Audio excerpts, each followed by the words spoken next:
Hello and welcome to the Soundwave Podcast, Music, Technology, Stories, for people who love the art and science of listening to and enjoying recorded sound. Here it's all about the art and magic of sound reproduction and related human stories.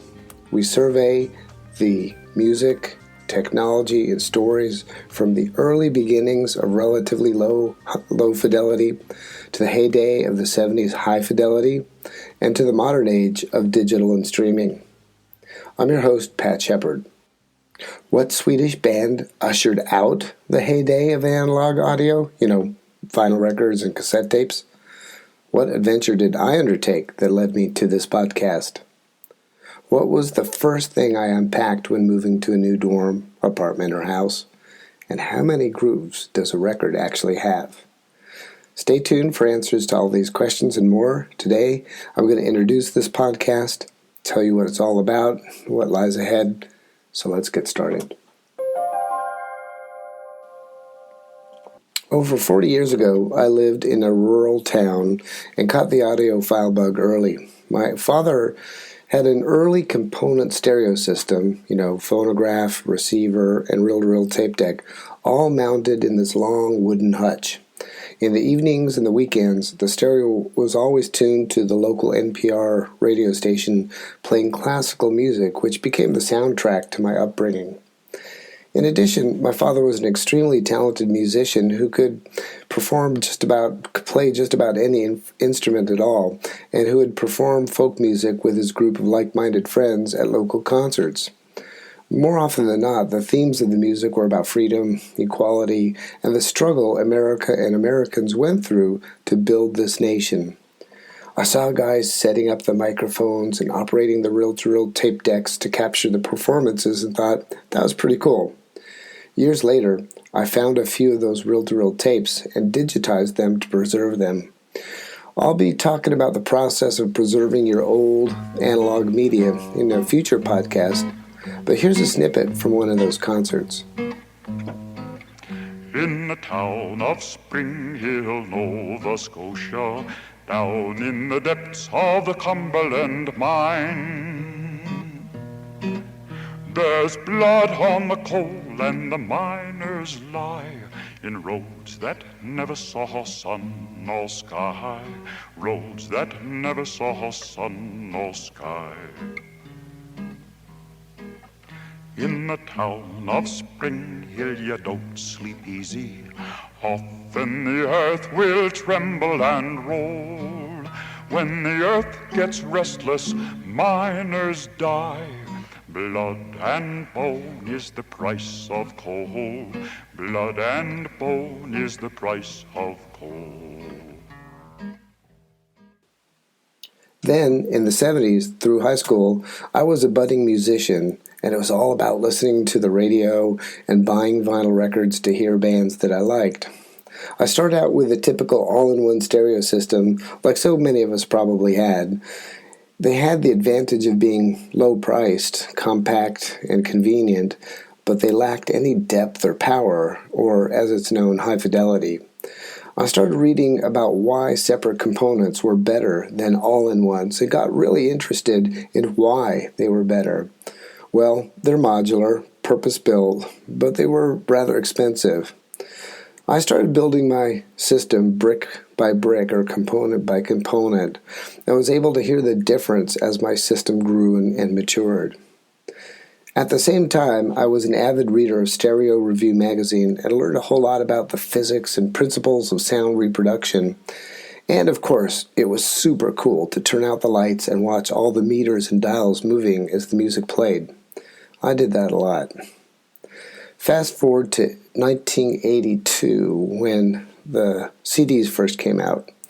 The Visitors was the first album put out by a Swedish group named ABBA. And so that launched the digital revolution with CDs replacing vinyl and cassette tapes, which all fell away rapidly to the side. CDs were much more convenient than vinyl records or cassettes and didn't lose any of the fidelity over time and multiple plays like those two media did. Interestingly, according to BBC, a report I read by 2007, over 200 billion CDs had been bought and sold around the world. But while we gained some convenience, we lost something. The careful putting of the record on the turntable, using the mechanism to gently drop the needle into the groove, and sitting back, album cover in hand, listening to the music while admiring the cover art and reading the lyrics and the liner notes and learning. A very tactile experience. So a fun fact, how many grooves does a record have? The answer is 2, one on each side. So then the MP3 format came out, and with the launch of Apple iTunes, where people could buy individual songs, etc., CDs quickly dropped out of popularity. That launched us into the modern era, where many people's exposure to music is through streaming services, through earbuds such as Apple AirPods, and smart speakers. Hey, I own and even love these very convenient and almost magical devices. But again, with the convenience, we kind of pulled further away from that physical analog experience. Yet, a few years ago, I was on a cleaning adventure, and I found my old records, reel-to-reel tapes, cassette tapes, and a serviceable turntable. And it felt it was a shame not to appreciate the great sound and experience of playing records and tapes. So I started to get back into vinyl records, which segued into a rekindling of my profound interest of all things audio, leading to where we are today, a journey of rediscovery in this podcast. So what is an audiophile? Well, Merriam-Webster says it's a person who is enthusiastic about high-fidelity sound reproduction. I will be an enthusiast taking us on a journey as I relearn the history and physics of analog sound reproduction, vinyl records, recording tapes, speakers, all that good stuff, but balanced out with an appreciation for the magical art of listening and enjoying hi-fi and all that goes into it. My show will be less about the latest gobbledygook 3000 amplifier with coaxial flim-flam, but about how the principles of sound transduction go into what you hear from the recording studio to the speakers in your living room. I will really try to dive into some of the stories and history behind all these topics. I will discuss all kinds of things, including perhaps an interview with somebody who's a voice actor for creating audiobooks, which I think is fascinating. So I will not exclude high-end components or even digital audio, but will feature them in a balanced perspective with moderate range analog equipment and methods taking center stage. So just a little bit more about my relevant background. My studies really started in high school. I was really super interested in hi-fi back in the 70s, where I devoured books like the Recording Studio Handbook and magazines like Stereo Review. My college major was in radio, television, and film, and I did lots of work with audio and video production. My two favorite classes of all were the physics of sound and electronics. I still have those two textbooks to this very day. I've been a musician for many years, and I still play. I did audio production at a college before my current job in computers. And I've built and rebuilt my own speakers. And the stereo was absolutely the first thing I would unpack when I moved from one house or dorm or apartment or whatever to another. The stereo system always came out first, turned on, and then I used that as I did the rest of the work of unpacking. Some key points about this podcast. I have developed the skill for taking complex topics and making them simple. And I tend to cover technical topics, but to keep the science balanced with simplicity and understandability. While I will cover technical topics, this podcast will not be overly technical. But as we go along and learn more, we can get more into technical concepts and ideas, but I will be relearning these concepts along the way as well. I'm not an analog snob. Heck, I'm in computers, so I like bits and bytes as well, but analog audio will be our initial focus. I've listened to some really good audiophile podcasts that are out there, and I will call them out and reference them, but I won't try to duplicate them. I'm quite a researcher and a planner, so I hope that these podcasts will stay tight and interesting and not rambling.